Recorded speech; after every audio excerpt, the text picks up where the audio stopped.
Mesdames et messieurs, nous sommes réunis ce soir pour être la voix d'un peuple de lumière et de courage, la voix d'un peuple héroïque qui s'est levé à main nue contre le plus grand régime terroriste de notre temps. Nous sommes la voix du peuple de Cyrus le Grand, un peuple plurimillénaire qui a offert au monde les premiers principes des droits de l'homme.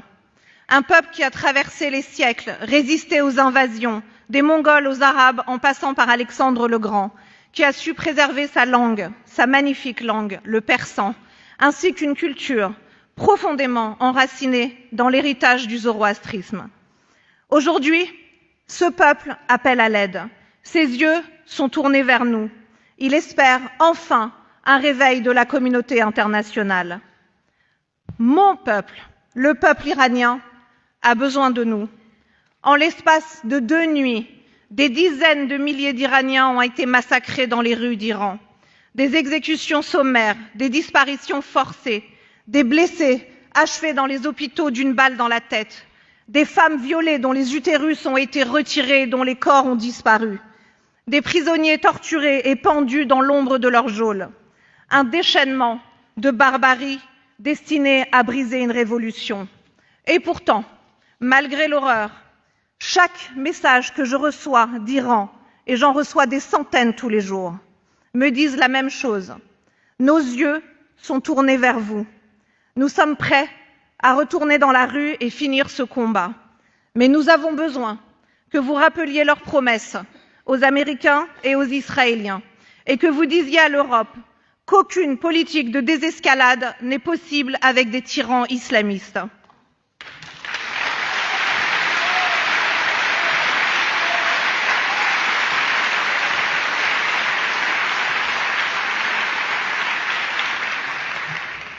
Mesdames et messieurs, nous sommes à un tournant historique. La révolution du peuple iranien déterminera l'avenir de la région, mais aussi du monde, notamment du monde occidental, gangréné par l'islamisme, l'intégrisme et le communautarisme. Ce que nous faisons aujourd'hui, c'est une révolution, et cette révolution a un nom noble, profondément iranien. C'est la révolution du lion et du soleil. Ces symboles présents sur notre drapeau national, notre emblème de ralliement, que nous brandissons fièrement partout à travers le monde, mais surtout en Iran au péril de leur vie. Et cette révolution a un objectif clair, renverser et détruire la République islamique, instaurer une démocratie laïque dont la forme et les dirigeants seront choisis par le peuple dans les urnes. Mais surtout, cette révolution a un leader, appelé en Iran comme partout en diaspora, un homme capable d'organiser la transition, d'éviter le chaos et d'ouvrir le chemin vers l'Iran pour lequel les Iraniens se battent depuis des décennies. Retenez bien son nom est Reza Pahlavi.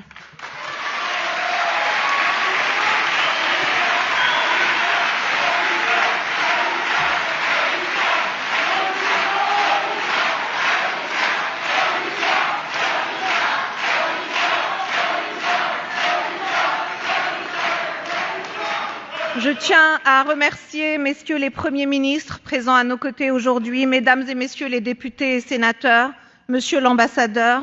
Merci, un grand merci à Agir Ensemble pour son aide inestimable pour l'organisation de cette soirée. Et surtout,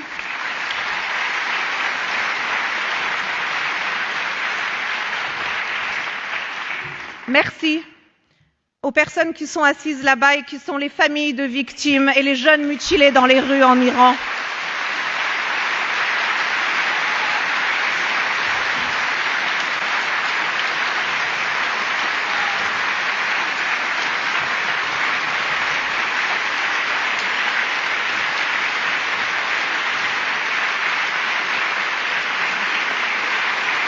Alors, je vais vous demander de rester debout. Restez tous debout, parce qu'aujourd'hui en Iran, à chaque enterrement, les gens continuent à crier mort à Khamenei. Et surtout, à chaque enterrement, il n'y a ni Coran, ni prière islamique. Non, il y a de la musique et les gens tapent dans leurs mains, applaudissent malgré les larmes et la douleur.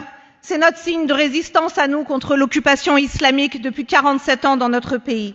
Alors avant de lancer cette soirée, je vais vous demander tous de vous lever et de faire un tonnerre d'applaudissements pour tous nos héros morts en Iran.